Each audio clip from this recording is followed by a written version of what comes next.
Olá, telespectadores da TV Assembleia. Começamos agora mais um Frente a Frente e o nosso convidado hoje é o professor Cícero Albuquerque. Ele que é cientista social, professor da Universidade Federal de Alagoas. E com ele vamos tratar sobre conjuntura política, social, nacional, os reflexos para Alagoas. E aí eu começo, professor, agradecendo a sua presença mais uma vez aqui no Frente a Frente e questionando hoje qual é o diferencial nessa crise política, eu digo na relação com a população. Ao que parece, a população começa a se mobilizar, não é, contra as medidas antipopulares que o governo Temer tem colocado à votação no Congresso Nacional. Boa tarde, Gorete. Boa tarde, Alagoas. Primeiro dizer que o Brasil vive um momento excepcional, né? Assim, o retrocesso que nós vivemos nos últimos 12 meses, 10 meses, é uma coisa que não podia ser imaginada antes. Tá? Nós estamos num momento muito especial, um momento histórico como talvez nenhum outro a gente tenha vivido nos últimos 20, 30 anos. Porque é importante dizer que nos últimos 20, 30 anos, os ganhos sociais, as conquistas sociais vinham no crescente. A Constituição de 88 é um parâmetro. A Constituição de 88 nos legou uma conquista histórica extraordinária. E nós estamos vendo tudo ser desmanchado. Esse momento é um momento de agressão profunda aos direitos dos trabalhadores, às conquistas sociais, e isso feito por um governo que não tem legitimidade social. E quando eu digo não tem legitimidade social, eu não estou dizendo que o presidente Temer não foi eleito. Não, ele foi eleito. Quando você vota no presidente, você vota no vice-presidente. E aí a gente sabe que é uma chapa. Você não vota numa pessoa, você vota numa chapa. Mas, acima de tudo, você vota num programa. A última eleição presidencial foi uma eleição muito demarcada do ponto de vista político e ideológico. Havia um projeto mais neoliberal que foi derrotado nas urnas e havia um projeto um pouco mais social-democrata, que foi o projeto vencedor. Mas uma eleição muito polarizada, exatamente, muito disputada, na qual, e posteriormente, observou-se que o palanque da oposição manteve-se intacto. Né? Na verdade, o segundo governo Dilma não existiu, ou pelo menos o que foi votado não foi efetivado. O começo do governo Dilma já foi, se a gente lembrar, com o Joaquim Levy, que era uma concessão ao mercado fora daquilo que foi plataforma de campanha. O segundo governo Dilma não existiu, primeiro porque ela começou errada, quando chamou o Joaquim Levy implementou uma política contrária àquilo que ela disse na campanha, e aí é preciso compreender que a correlação de forças forçou a presidente Dilma a fazer aquilo. Não estou justificando, muito pelo contrário, não aceito. E segundo, porque o que vem em seguida com a queda de Dilma, e em seguida ao Levy, todo o governo Dilma foi um governo de grave combate. O governo Dilma, o segundo governo Dilma, não existiu. A presidente Dilma não governou, exatamente.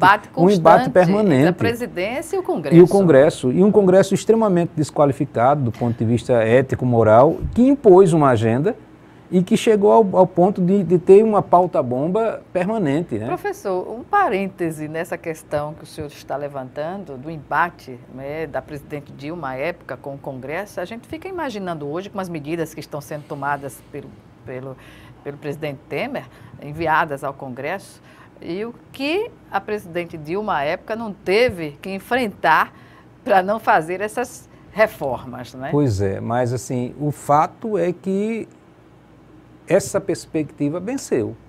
Venceu quando sabotou o segundo governo Dilma por completo, que foi sabotagem, assim, claramente. A pauta-bomba que o presidente Cunha, na época, o Eduardo Cunha, estabeleceu e que o Congresso votou, era uma pauta que aparentemente para um setor da sociedade era contra o governo, mas na verdade era contra a sociedade. E aí isso ficou claro quando o presidente Temer assume e implementa uma pauta que é ainda mais bomba. Se a gente perceber as ações do governo Temer sistematicamente, são ações desesperadas de quem corre contra o tempo e que precisa efetivar uma plataforma política que jamais seria legitimada nas urnas. Se o presidente Temer fosse candidato ou qualquer outro fosse candidato no Brasil com esse programa, não seria recusado. Claro, entendeu? Seria recusado. Ora, mas aí imagina que situação atípica. O presidente se apoia no fato de não ter prestígio social, Veja que coisa curiosa. Declaradamente. Uhum. O que nós esperamos de um governante, porque o governante deve, numa sociedade democrática, o governante deve representar a vontade da maioria, não é? E aí, essa crise da representação é uma crise não apenas no Brasil, mas é uma crise mundial. A democracia representativa está em xeque, é por isso que a gente precisa construir mecanismos efetivos de participação social, de controle social. Tá? E o presidente Temer se apoia no fato de que não tem prestígio social, de que tem menos de 10% de aprovação, para implementar uma agenda que é contrária à maior parte da população brasileira. E aí a gente precisa dizer assim, que momento é esse? E o Congresso Nacional é cúmplice desse processo, né? Perversamente cúmplice desse processo. E os grandes meios de comunicação, idem. Assim, nós estamos num momento em que assim, você olha para os quatro cantos e pergunta quem está reagindo a isso e de que forma está reagindo. E é preciso qualificar essa reação, além de multiplicar essa reação. As manifestações de rua são importantes, mas elas precisam existir e precisam assim, de mais volume para que possam impor ao Congresso Nacional algum receio de que aquilo que está sendo feito vai ser castigado na próxima eleição e que aquilo que está sendo feito não vai ser perdoado. Lembrando que o ano de 2018, nós estamos no ano pré-eleitoral e toda essa insatisfação popular, as medidas que o governo Temer tem colocado para o Congresso e tem sido aprovadas, né, vai ter reflexo no resultado das eleições, certamente, não? Sim, a julgar, por exemplo, pelo tipo de manifestação social que a gente tem visto pelas redes sociais, contra os representantes, por exemplo, quem votou contra a terceirização, a favor da terceirização, melhor dizendo, e contra os trabalhadores, naturalmente, sabe que foi exposto nas redes sociais de uma forma assim, dura. A reação a esse tipo de voto, que é uma reação justificada, porque imagina, deputado nenhum em campanha, diria, porque essa é uma outra coisa, porque a gente discute a representação do Executivo e muitas vezes a gente não tem o mesmo critério de discussão do Legislativo. E nós votamos com critérios diferentes, infelizmente. É preciso que a gente tenha o mesmo critério e o mesmo rigor na escolha do Executivo e do Legislativo. Porque se a gente não tiver isso, você acaba tendo muitas vezes um Congresso... Uma dicotomia. Exato. Um Congresso desqualificado. E eu não estou falando desqualificado porque sejam representantes dos setores... Não, eu estou falando desqualificado porque a maior parte não representa os interesses do povo. E quando você escuta a fala dos parlamentares, você tem a impressão de que não estamos vivendo um momento comum, há um descolamento da realidade, assim, tão absurdo que aquele que representa está tão distante daquele que é representado que há um abismo entre um e outro. E isso, numa sociedade democrática, é inaceitável. Numa sociedade que quer ser aprimorada, é impossível. As representações têm que corresponder aos representados. Por mais difícil que seja, quem foi representante de turma em sala de aula, eu fui, sabe a dificuldade que é representar 20, 30 com quem você encontra diariamente. Imagine você representar milhares e milhares de pessoas num país como o Brasil e não ter vínculo efetivamente entre quem representa e quem é representado. E essa proposta de lista fechada, hein, professor? Como é que o cidadão vai delegar o partido escolher os candidatos em que ele vai votar numa eleição? Pois é, nós precisaríamos primeiro dizer assim, o que são os partidos brasileiros hoje, né? Infelizmente, há uma quantidade, mais de 30, uma grande quantidade. E segundo, há uma posse, alguns partidos são propriedade de algumas pessoas. Poucos são os partidos que têm sintonia com a sociedade. Assim, e isso é grave. Agora, você atribuir a essas organizações a capacidade de indicar uma lista fechada e você votar numa lista que está encabeçada por quem as oligarquias partidárias pretende que seja eleito, uma coisa que a sociedade brasileira está reagindo. Eu até em outro contexto, eu até em outro momento, eu até em outra situação partidária, penso que poderia ser razoável, porque aí a gente poderia fortalecer o partido e cobrar dos partidos. Exatamente. De fortalecimento da instituição partidária. Mas neste momento, no Brasil, essa proposta chega a ser uma anomalia. E isso é inaceitável, porque a gente está percebendo que é muito mais uma manobra para proteger quem tem medo das urnas, porque quem está agindo, quem está envolvido em escândalo, quem está agindo contra o interesse do povo, tem que temer a reação do povo. E a reação tem sido cotidiana, mas também pode ser nas urnas. Tá? E tem um dado, Gorete, que a gente precisa perceber, é que, infelizmente, os partidos e os eleitos, em grande medida, esses escândalos têm revelado,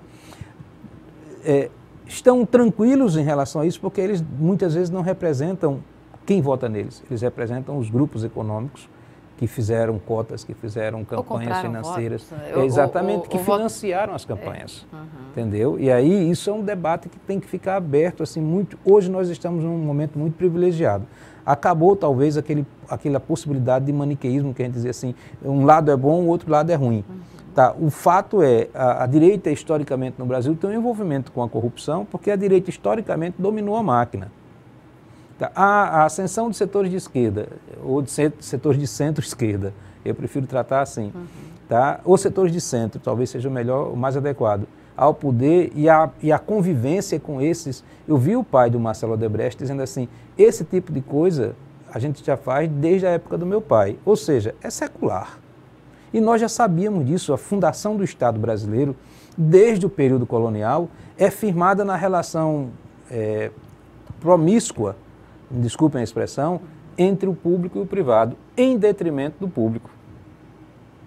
Entendeu? E este momento que nós estamos vivendo, por pior que nos pareça, é importante porque é um momento de esclarecimento. Professor, a sensação que se tem é que, não só no Brasil, mas no mundo, há esse movimento de limpeza, digamos assim. Será que a gente vai ter essa consciência crítica no Brasil de que o que está acontecendo é necessário para fazer uma depuração assim? Positivamente, o resultado que a gente espera é esse. Negativamente, o resultado pode ser daqui a um mês, daqui a um ano, daqui a 2 anos, ninguém fala mais nisso e todo mundo esqueceu. E aí vem um outro escândalo e a gente recomeça toda a indignação como se essa indignação fosse nova. Nós vamos olhar nas últimas eleições quantas pessoas estiveram envolvidas, quantas pessoas foram presas, quantas pessoas foram denunciadas, e foram reeleitas sem nenhuma dificuldade maior. Entendeu? E não há como mudar essa situação porque o Congresso está na mira, digamos assim, e não tem a condição de fazer uma reforma que tire uma reforma política que fortaleça as instituições que hoje investigam essa questão junto aos parlamentares. Né? Porque essas instituições que investigam, Gorete, infelizmente também, elas estão descambando para uma vulgarização da investigação e para uma coisa mais perigosa, que é assim, uma projeção das pessoas que investigam para um plano midiático e para a necessidade de exibir e para a necessidade de ostentar e de caçar as bruxas, que não pode. Generalizando. Esse caça às bruxas. Esse caça às bruxas, e parece que todo mundo é suspeito até que prove o contrário, quando deveria ser o contrário. Uma ordem contrária. Essa inversão da ordem, todo mundo está sob suspeita. Isso é muito ruim para o país. Isso é péssimo. Sob todos os aspectos. A gente não pode viver em sociedade, a gente não pode viver em família, a gente não pode viver em lugar nenhum, suspeitando das pessoas o tempo todo e sendo suspeitado por todos. Entendeu? Eu não estou sob suspeita, você não está sob suspeita, quem está nos ouvindo não está sob suspeita. Eu não posso suspeitar de todo mundo e nem todo mundo pode suspeitar de mim. Nem suspeitar de todos, em todos os poderes. Exatamente. Não é? Agora, e aí você diz assim, quando vai para a relação com os poderes constituídos e com as pessoas que têm poder constituídos por nós, aí a gente fica numa situação muito delicada quando a gente olha o Congresso Nacional muitas vezes e a grande maioria tem envolvimento. Aí quando você olha o governo federal, você vê vários ministros com envolvimento. E quando você pega o Tribunal de Contas do Rio de Janeiro e você vê que de 7, 5 foram presos porque participavam de uma caixinha. Assim, eu penso assim, quando a gente permite que a polícia, que a política e que a justiça estejam sob suspeita, tá, mas são organizações feitas por seres humanos e estão sempre sujeitas. Mas entendam, nós estamos vivendo uma situação de generalização. Aqueles que não compreendem que a necessidade é de depurar e começar tudo outra vez, tendem a pensar em saídas autoritárias, em saídas violentas. E isso não combina com a perspectiva de aprimoramento de vida em sociedade. Veja o que é que nós teríamos que mirar. nós teríamos que mirar o aprimoramento da vida em sociedade, o aprimoramento das instituições, o aprimoramento das relações sociais de uma forma geral, desde as nossas relações familiares, as mais próximas, as mais distantes. E nós parece que nós estamos abdicando disso.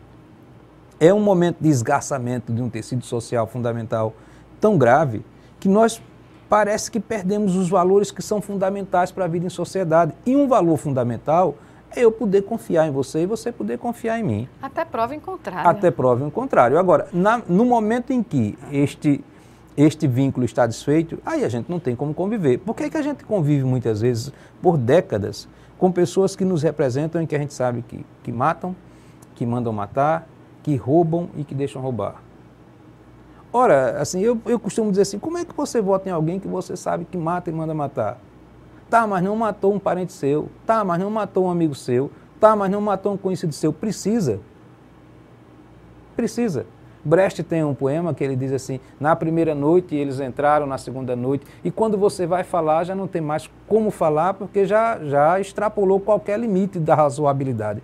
Nós estamos num momento na história do Brasil, tá, extrapolando os limites da razoabilidade, de convivência inclusive. Assim, a eleição passada para cá, as rupturas de relações pessoais e familiares terríveis, são permanentes. Isso seria bom se nós estivéssemos empenhados em projetos de aprimoramento da sociedade. Tá? Mas parece que não tem sido assim. Nós não estamos empenhados nesse sentido. Nós podemos divergir politicamente, nós devemos divergir politicamente, mas nós precisamos aprender a conviver e a respeitar a diferença. Isso não significa conviver com aquilo que é contraditório. Tudo bem. Mas precisa dizer assim, nós estamos mirando o quê? Nós estamos mirando um país mais justo? Gorete, nós perdemos no dia a dia, eu venho de movimento de igreja na minha juventude e a gente carrega isso para o resto da vida, um princípio básico de sociedade justa e solidária. Que não existe nós não estamos hoje. falando mais em sociedade justa e solidária. Nós estamos falando em sobrevivência, nós estamos falando em caçar e punir os corruptos, nós estamos falando, isso é pouco, nós precisamos ter um projeto mais amplo e essa coisa de punir, de investigar, de punir e de trocar lideranças é parte desse processo. As igrejas não falam mais nisso, os movimentos sociais estão arrefecidos. Nós carecemos de lideranças sociais no mundo da política que tratem dessas questões como questões fundamentais. E isso é um esvaziamento que a gente precisa parar e avaliar sob pena da gente não existir mais enquanto sociedade. Professor, nós vamos chamar agora o nosso primeiro intervalo e o Frente a Frente volta já já, em 1 minuto.